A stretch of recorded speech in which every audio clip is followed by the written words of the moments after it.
Excited ka na ba makita ang mga crocodiles? Mga dinosaurs. Mga ano pa to, mga kasing edad pa to ng mga T-Rex Park. Uy. Nahuhulang na sa nakaraan. Let's go! Dubai Crocodile Park entrance.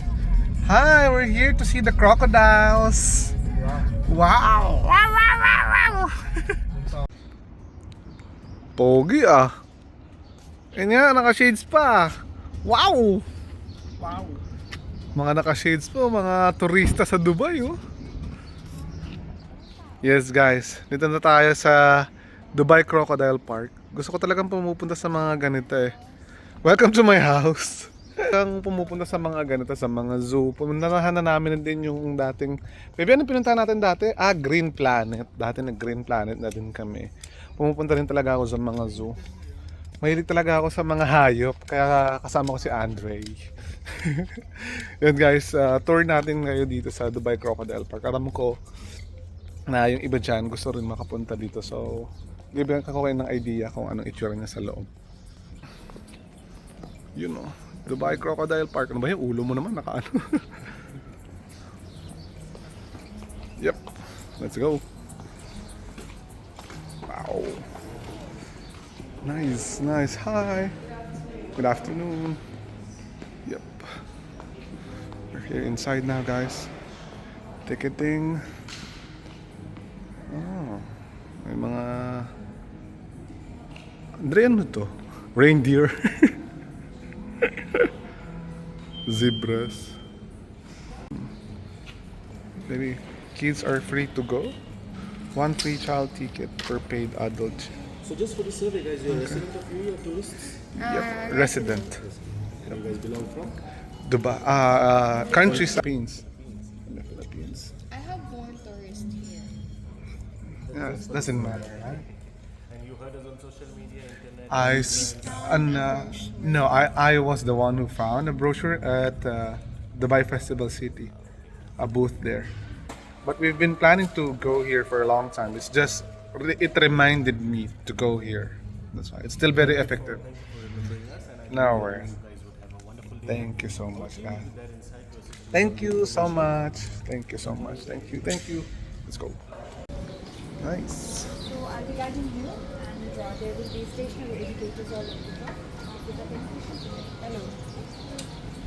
Hi. Is there a big crocodile here? Yes, I will show You have? But the biggest crocodile is in the Philippines, right? From the Philippines. Lolong. Right? But he was here also in Dubai, right? Lolong was in Dubai Mall as far as I remember, right? Okay. Yan guys, sa Madagascar daw and South Africa galing yung mga ano nila, crocodile nila. Hi, good. Oh, ayun na, mayroon na silang crocodile dun. Ang lalaki nun, no? Ayun, no, nasa ilalim ng ano. Ang laki nun, no? Yes, yun, no? Meron pa. Wow. Yep. Nice. I love crocodiles also. So the fish is clean. The crocodile skins, right? Yes, they do swallow sometimes. They don't Ah, they do swallow the fish. very tiny. Very tiny. There's one. There's one there. Most of the crocs here are 27 years old as per the tour guide, guys. Ah, they have some lovely furniture also. Here. Yep.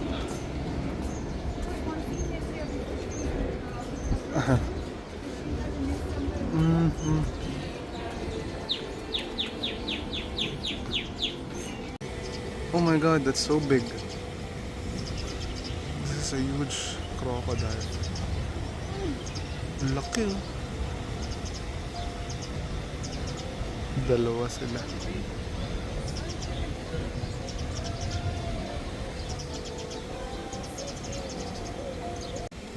Is that the biggest one you have? Or not yet? Grabe, ang lalaki ng ano nila dito guys. Ng mga crocodile nila. Ayun, ang dami dun oh. Nandun sila lahat. Nice. Ang dami. Nasa ilalim ng tulahe. There, wait. As you can see the rest because the sleep was 1 hour to then wake up. No, maybe for 2 or 3 days according to the temperature. How many times do they eat in a day? They eat 3 times Three per times a week, day? Per week? not per day. Ah, per day. Okay. But the weather in Dubai is too hot. Is it something like that? It is hot for them, but for that reason we have cooling system. Ah, they have cooling system there. Yeah, so now they can live. No problem. They are happy. They can eat very well and they reproduce. They can reproduce also here. Yeah. Guys, may cooling system daw sila dito. Kasi kahit ko sobrang init daw dito sa Dubai, kaya mag-survive ng mga saltwater crocodile dito. Guys, buntis daw Can you to. see that one? There is another male. So, in between 40 to 60 daw yung mga naproproduce nito ng mga babies. Kung makikita niyo siya guys, talagang magkaiba siya sa mga normal na crocodile. Ito buntis, ang laki ng tiyan. Ayun ang mga payat yung mga crocodile na yan. Kasi hindi sila buntis. Guys, tama nga yung sabi ni ate, ayun, naglilinis yung mga isda. Sa kanila, ayun na. Iniispa, Dre. Iniispa. Next spot guys is the museum. Good thing may indoor museum sila dito sa loob. Tara, tour tayo sa loob ng museum naman nila. Yep, museum. Your journey starts here. Wala. This real? Artificial this one? Yeah. The grandfather called Marcus. Okay. The journey started before 200 million years. They looked together. They extincted before 65 million years. Only small species of Fossil 50 million years ago. But it's only artificial, guys. Why did the crocodile survive the dinosaurs over the dinosaurs? Why did the crocodile survive the dinosaurs? Crocodile have managed additional morphology and exceptional unique features that can self-defend. Okay. Okay. Yep.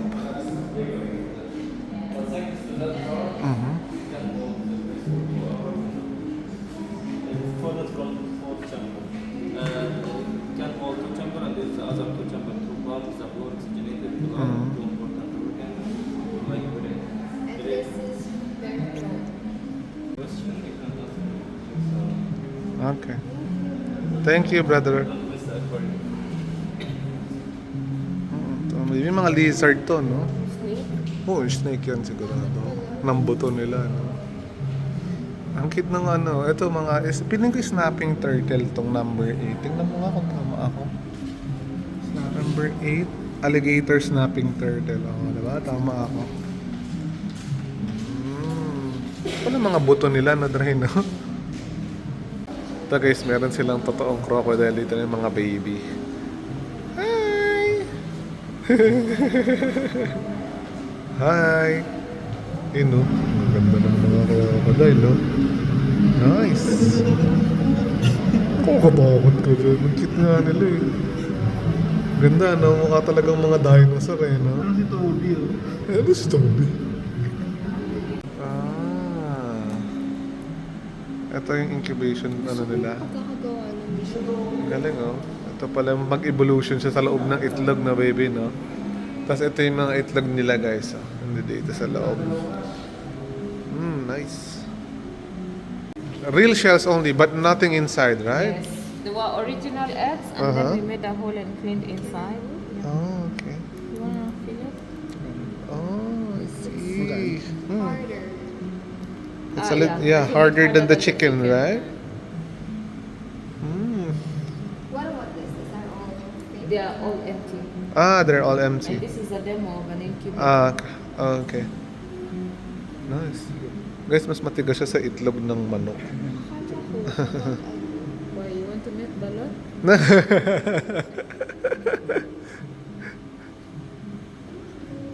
Thank you, dear.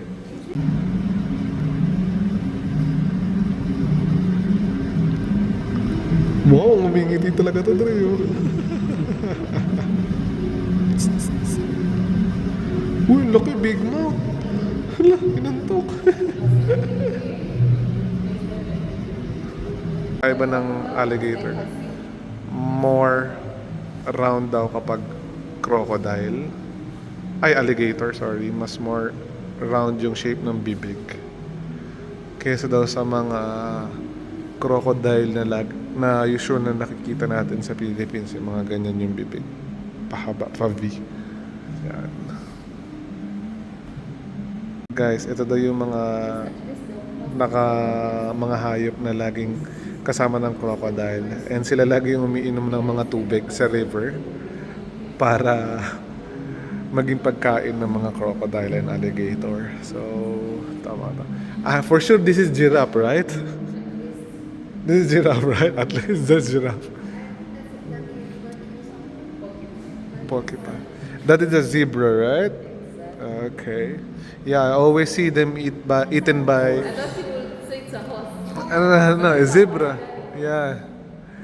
Because I've always seen them eaten by a crocodile in National Geographic. Common food. A mummified crocodile? Is this real? But no, it's a replica. It's a replica, but it's mummified, right? Is it from Egypt? Oh my god. It's a replica, but it's a mummified crocodile. What's the reason why they mummified these ones? Because they had a crocodile board like this. Ah, Called Sobek. So that's why when crocodiles died, they mummified it we fry them and put them. because they have a god. Oh, I see. So guys, next stop natin is yung aquarium. So meron daw aquarium sila dito para sa mga crocodile. Oh, meron pa silang coffee shop. Cafe Niloticus. Okay, thank you so much, brother. Thank you. You too. Yep. Tara, lakad na tayo papunta ng aquarium.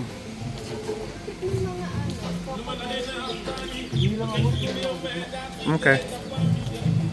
Kita na lang tayo dun sa aquarium, ha. Bye! Guys, kanina malayo tong crocodile na to. Ang reason daw, ay na, magalaw na sila. Ayun, back to the topic guys. Kanina malayo to. Ang reason daw, bakit sila pumupunta dito kasi meron daw silang mga itlog dyan. So, pag alam nila kung nasaan yung mga itlog nila, and pinoprotektahan lang daw nila, kaya daw talagang pumunta yung crocodile sa lugar na yan kasi nandiyan dyan kami. Cool down to regulate their body temperature. Nagko-cool down lang sila guys kapag And binubukas also to sila. relax them, James. Next stop guys will be the crocodile aquarium. Yep. Let's go inside the aquarium. Oh, nice. Nice. Nice. This is nice. Wow, it's kind of cute. You can see them here. Yeah, it's nice. Guys, last stop na to. Tapos na, meron silang curious shop. Nice. They have this. May mga tinda sila. Okay.